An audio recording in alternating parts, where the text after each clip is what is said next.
Schoolyard bullies have entered the elusive world of the internet. Here in Australia, cyberbullying is on the rise, with 1 in 4 students reporting online harassment. Victims' reactions range from depression to anxiety and in some cases suicide. But with the explosion of social media, authorities are struggling to contain this rising cybercrime. I'm Fauzia Ibrahim. On this edition of 101 East, we explore the dark side of the internet and ask if it's possible to stop cyberbullying.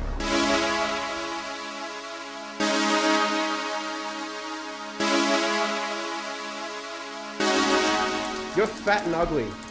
Your comment is not needed here, you sack of Why would I want to get to know you? Sticks and stones may break my bones, but words will never hurt me.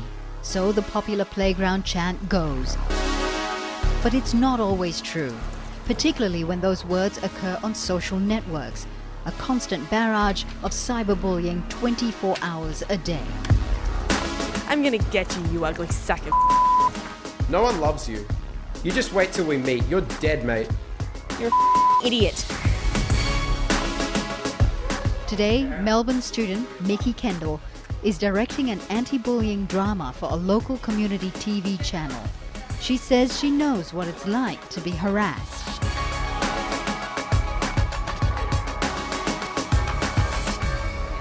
Definitely one of the key things is what you look like. If you're bigger than most girls, or you're not as muscly as the sporty boys, or you dress different, you listen to different music, you look different, they're the key things that people target you for. I guess to most of the kids at school I was just different.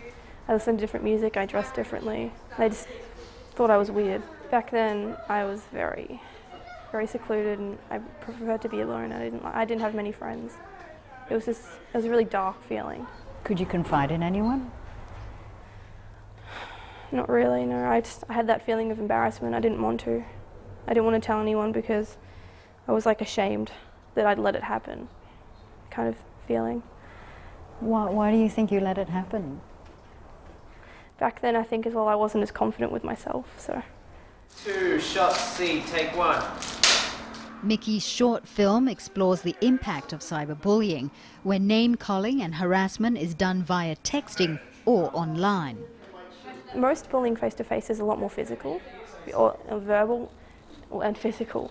But with cyberbullying, it's like they're hiding behind a wall. They have a chance to say something they wouldn't say to that person to their face. And it's because people are so dependent on the social networks that it's more accessible and easy for people to target others.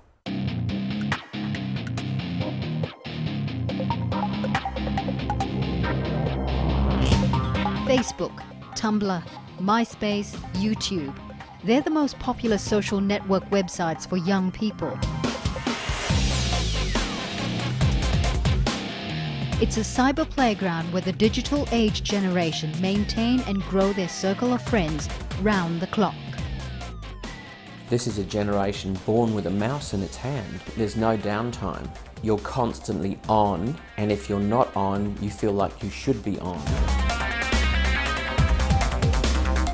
Child psychologist Michael Carr-Gregg says the pervasive nature of the internet means cyberbullying can have a devastating psychological impact on young people. The bully has reached into the part of their world which they use to communicate with their friends. So they feel violated, they feel a massive intrusion, and they find it very, very difficult, therefore, to move away from it. We give the advice, block and delete. Much easier said than done when you rely on the technology to stay in touch with your friends who aren't bullying you. Michael empowers his young clients to deal with cyberbullying, but he worries about those who don't receive help and support. Some young people will do things online and they'll get humiliated, but they'll have sufficient resilience and they'll just wash over them and they'll pick themselves up and move on. But for others who have this kind of inherent weakness, this inherent susceptibility to mental health problems, it can be devastating.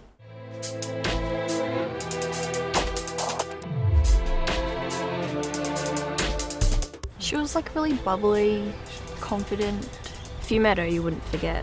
She's loud, very loud. Very welcoming. 17-year-old Melbourne schoolgirl Catherine Bernard took her life in February this year. Her best friends Hannah and Nock were the closest confidants to the troubled teenager.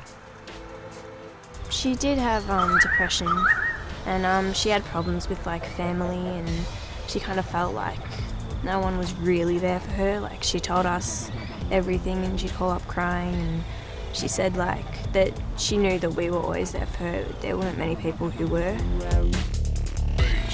The day Catherine decided to take her life, she had just started at a new school and was feeling lonely. She had come home, turned on her computer, all in the hopes of finding solace in her Facebook friends. Well, at the start of the day, we were all like happy. Like, you wouldn't expect it, but during the night time, she like saw something on Facebook, which just made her start talking to the ex-boyfriend again. And What did she see?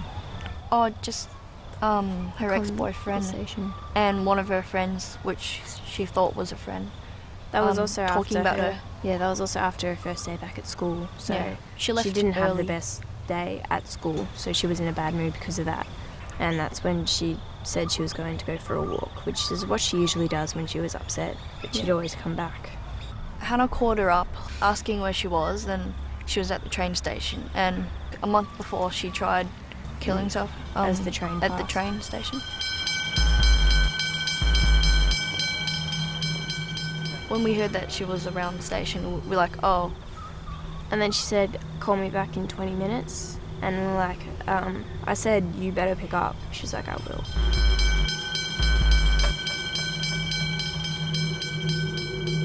Got a text from her saying, I love you both so much. I'm so sorry.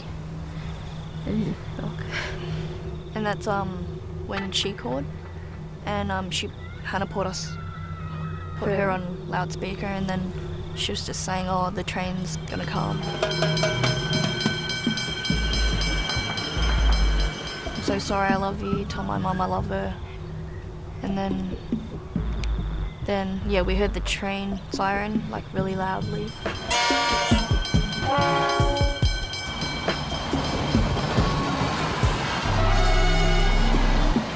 we knew she'd do it one day. But yeah, it was the bullying that did tip her over the edge. Catherine's suicide is one of 3 this year linked to cyberbullying in the state of Victoria. Her death comes after a poll ranked Australia as having the most cases of cyberbullying on social networks in the world. I visited St Albans Secondary College, one of Victoria's top government schools, to get a sense of what the nation's youth thought of cyberbullying. How many people here at this table use social media? All of us. All of us, basically. Okay, what do you use it for? Socialising. Yeah. Yeah, you keep up with friends outside of school about what they're doing, and if they're doing anything over the weekend, you organise stuff with friends. Have you witnessed cyberbullying? Yeah. Has everyone here witnessed it? Yeah. On Facebook especially, because it's open to anyone, all of your friends. It's open. A lot of the time people are just jumping in. It's got nothing to do with them, but they just jump in, put their 2 cents in when it's got nothing to do with them. Why do you think people jump in and get involved in the cyberbullying? I guess because everyone has an opinion, and in real life, if someone's having a conversation with someone and it is about bullying, it's generally 1-to-1.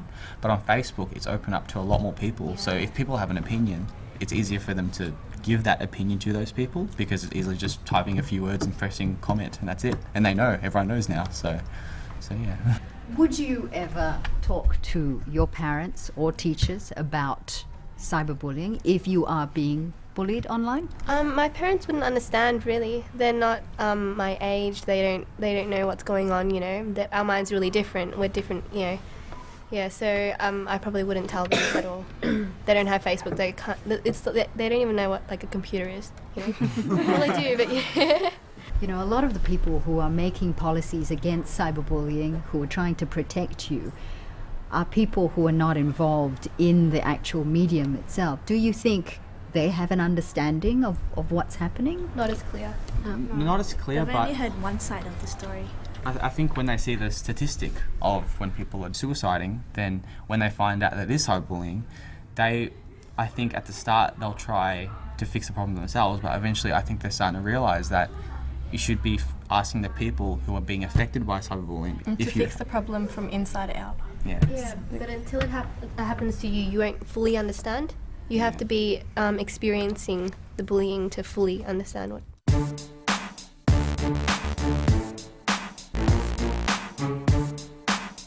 Government helplines and websites are readily available, but many young Australians say they can't relate to the help being offered. Lawmakers are now taking a different approach. And a lot of people my age, your parents' age, probably don't know as much about what can happen online and how to be safe online. Today, State Education Minister Martin Dixon is getting schooled on cyberbullying by students at St Albans College. He admits that policymakers are struggling to understand the intricacies of social media. The generational gap really is part of the problem. It's the young people have total control over this. They have the knowledge, they have the language, and they have the technology. And so it is something that is really honed in and zeroed in on these young people and their world and their cyber world. And that's what makes it harder for adults to work with young people, because to a degree we're excluded from it. Minister Dixon acknowledges that today's young generation wants to be involved in decisions affecting them. A new anti-bullying campaign launched in early March is being led by Victoria's youth. We're now taking it to this next stage where the students themselves have got to lead the campaign.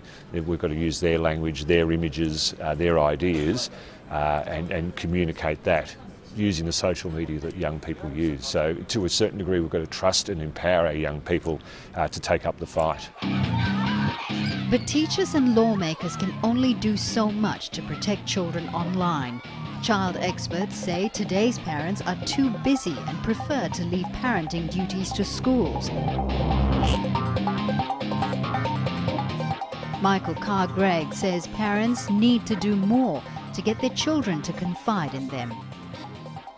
The children assume that their parents will take away their mobile phone, will take away their access online.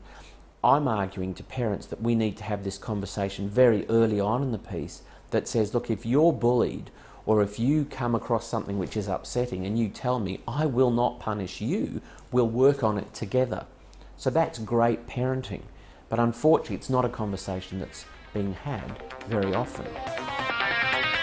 Victoria's authorities recognise the severity of online harassment. Last May, legislation known as Brodie's Law was amended to include elements of cyberbullying as an offence.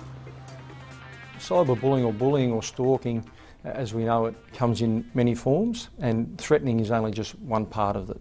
It becomes a crime if those threats are intended to cause some physical or mental harm, and that it's an ongoing action, not just, as you say, the one-off line. Under the amended legislation, anyone charged with cyberbullying could serve up to 10 years in prison. It shouldn't be said in the real world. If it's going to embarrass you... Susan McLean was in Victoria's police force for 27 years and was the first officer to deal with cyber safety. Today, she's one of Australia's leading experts on protecting children online. While she welcomes the new legislation, she also says police are still not taking enough action against cyberbullies. How many convictions have there been under Brodie's Law? None. Why do you think that's so?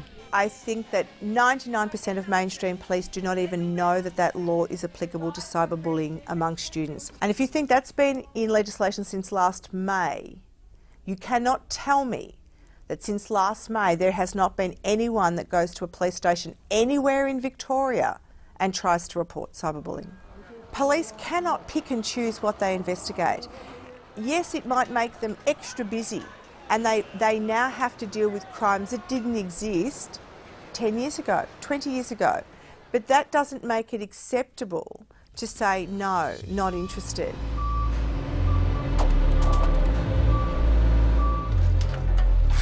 Lloyd Kennedy knows only too well the frustration of being cyberbullied. The 19-year-old from the small city of Geelong outside of Melbourne was targeted on a Facebook page known as Root Rater.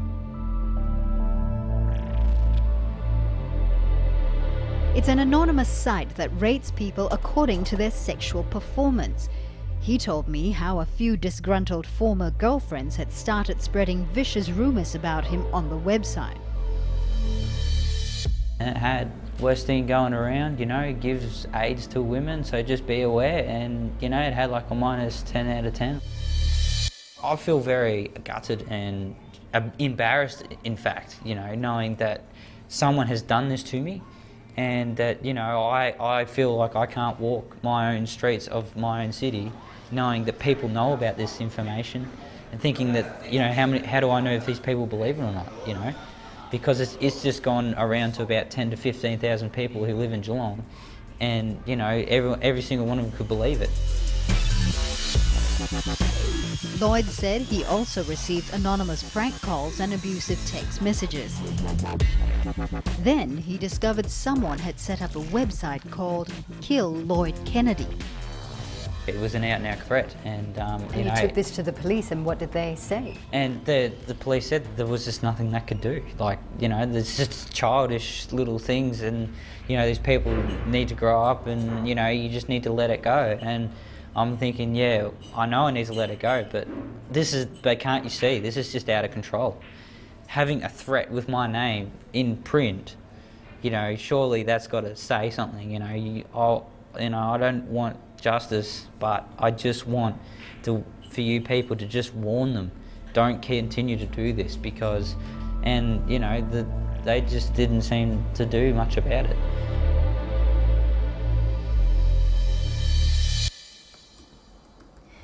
Now, the authorities say that they're doing everything they can to combat cyberbullying, but they are running up against some problems.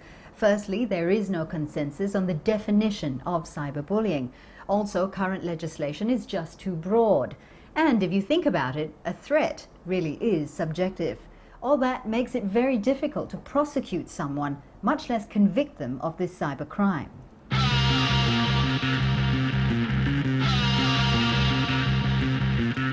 The problem is further compounded by the ambiguous, anonymous world of the internet. It's where trolls lurk. People who intentionally post provocative statements just to get an emotional response from the reader.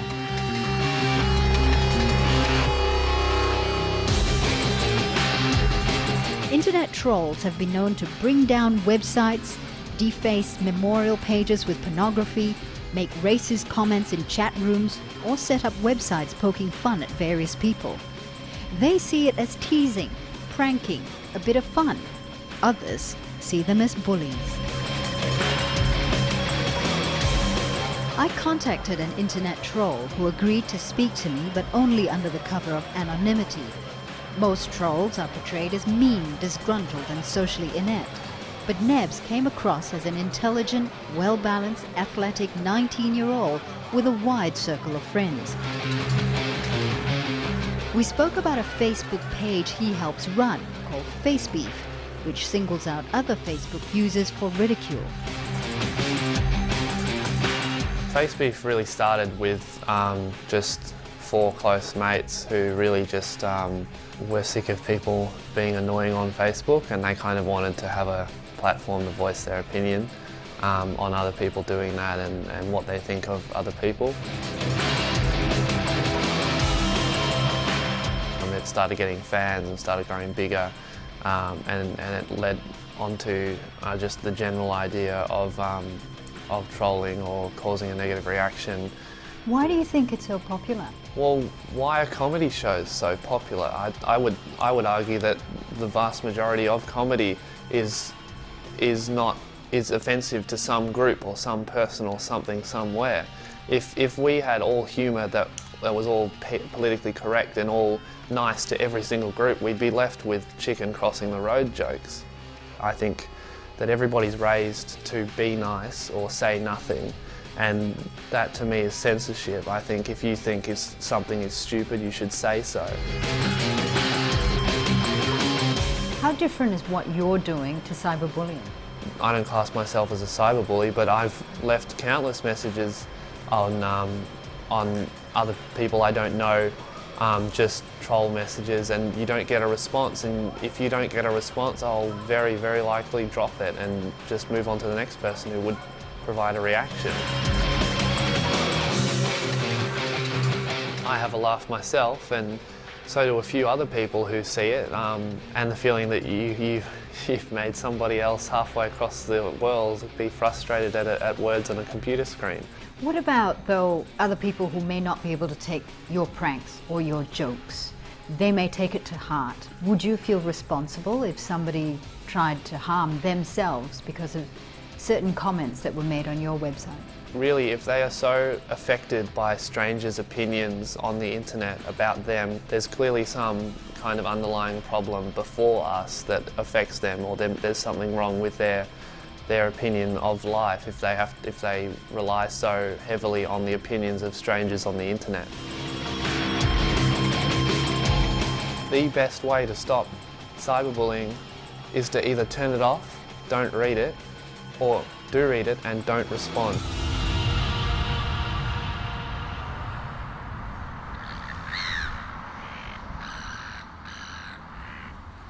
Tom Wood has similar advice for anyone facing harassment in the cyber world. When he was 14, he spent a lot of time in chat rooms talking to strangers about technology. Then it all went wrong after he got into an angry confrontation with someone online.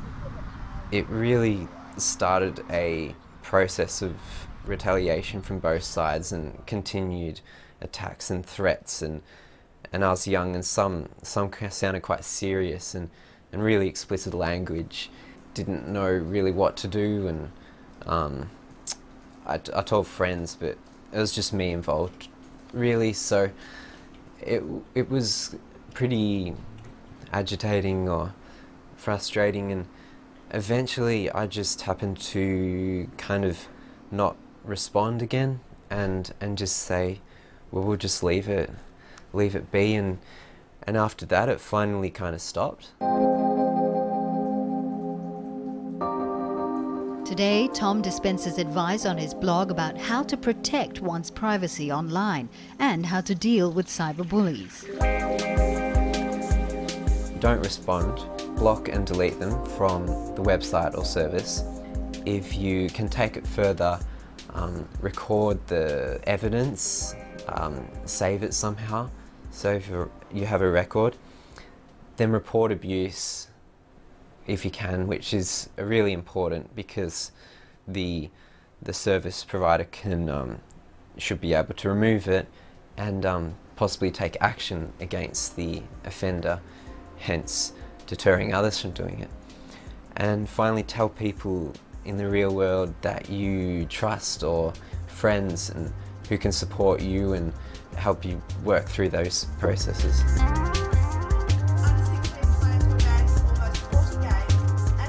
Susan McLean too has a warning for anyone who may be tempted to participate in online harassment. Everything you do online is permanent. You will be tracked, you will be found out, and there will be a consequence. Whilst some kids joined it and posted horrible comments, other people just joined it because everyone else joined it.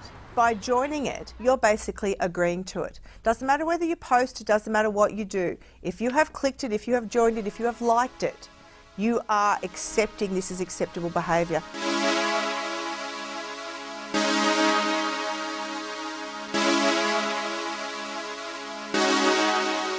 Some say bullying is part of human nature. Online harassment, however, has taken it to a whole new level. The internet provides bullies with anonymity and a larger playground to target victims.